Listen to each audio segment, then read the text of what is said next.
So mukhang mag-iiyakan na naman ang mga haters ng Barangay Ginebra sa mga susunod na araw dahil expected na nga na magbabalik ng Pinas ang GOAT import ng Ginebra na si Justin Brownlee. At alam naman natin kung ano ang kayang gawin ni JB sa sitwasyon ngayon ng Ginebra. Malaking bagay ang kanyang pagbabalik dahil si JB yung player na kayang magdala ng offense, gumawa ng plays sa kanyang mga teammates at hit sa lahat, magbigay ng leadership na kailangan ngayon ng Barangay Ginebra. Pero hindi lang sa Ginebra magiging mainit ang pagbabalik ni Brownlee dahil halos confirm na si Justin Brownlee pa rin ang naturalized player ng Gilas Pilipinas this upcoming August window at Asian Games. At dito na magsisimula yung pagtatalo-talo ng karamihan. Marami ang question ngayon kung bakit si Brownlee pa rin ang napiling naturalized player matapos ang hindi niya magandang performance noong nakaraang window. Pero may isang importanteng details na madalas nakakalimutan ng babash sa kanya. Yon ay hindi nga 100% yung condition ni Justin Brownlee noong nakalipas niyang laro dahil may iniinda siyang injuries. Kaya hindi natin nakita yung kanyang usual performance sa Gilas Pilipinas. Kaya ngayon na nakarecover na si JB at mas maayos na ang kanyang kondisyon, ang malaking tanong ngayon, makakabalik na ba sa dating monster performance si Justin Brownlee? At kung mangyari ngayon, siguradong magiging magandang balita yan para sa Ginebra at Gilas Pilipinas. Dahil kung healthy at nasa kondisyon si Brownlee, alam nating iba ang impact niya sa loob ng basketball court.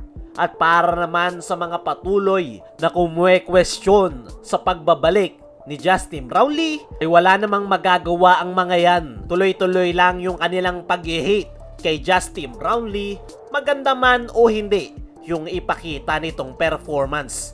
At desisyon ng coaching staff, lalong-lalo na ni Coach Tim Cone, kung sino yung kanyang pagkakatiwalaang import sa Gilas Pilipinas. Ang pinakamagiging magandang sagot dyan ni Justin Brownlee, yung kanyang performance sa loob.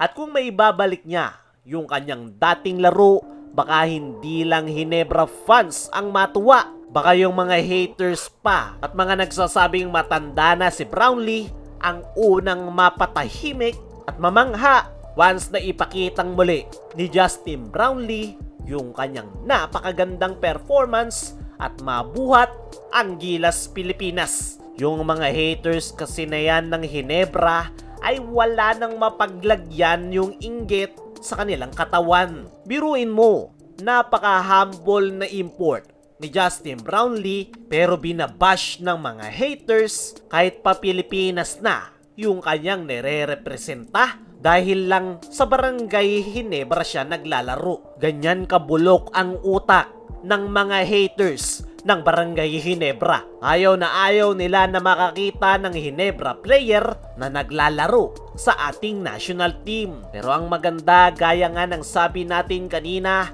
wala silang magagawa kundi umiyak lang sa comment section dahil wala ngang paki sa kanila ang Ginebra management, si Justin Brownlee, maging si Coach Tim Cone. Sana lang talaga ay maganda yung ipakita ni Justin Brownlee sa Gilas Pilipinas para unang mapahiya yung kanyang mga haters. Samantala, ito namang si Remy Martin may apila kay Coach Tim Cone dahil matagal na talaga niyang gustong-gustong makapaglaro sa ating national team na Gilas Pilipinas. As of now, naka-line up itong si Remy Martin sa Strong Group Athletics. Nabanggit nga nito sa kanyang naging latest interview na pangarap niya daw talaga na makapaglaro para sa Gilas Pilipinas at mas mataas nga raw na achievement yan para sa kanya kaysa makapasok sa NBA. Sa ngayon ay wala si Remy Martin sa ipinasang 30-man pool ng Gilas Pilipinas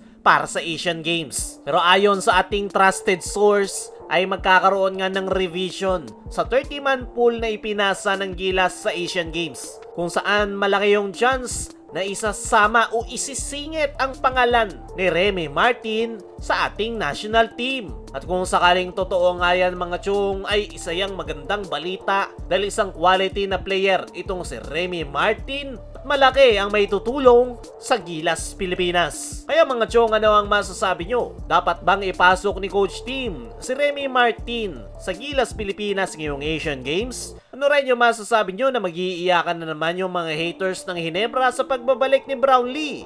I-comment mo lang dyan sa ibaba.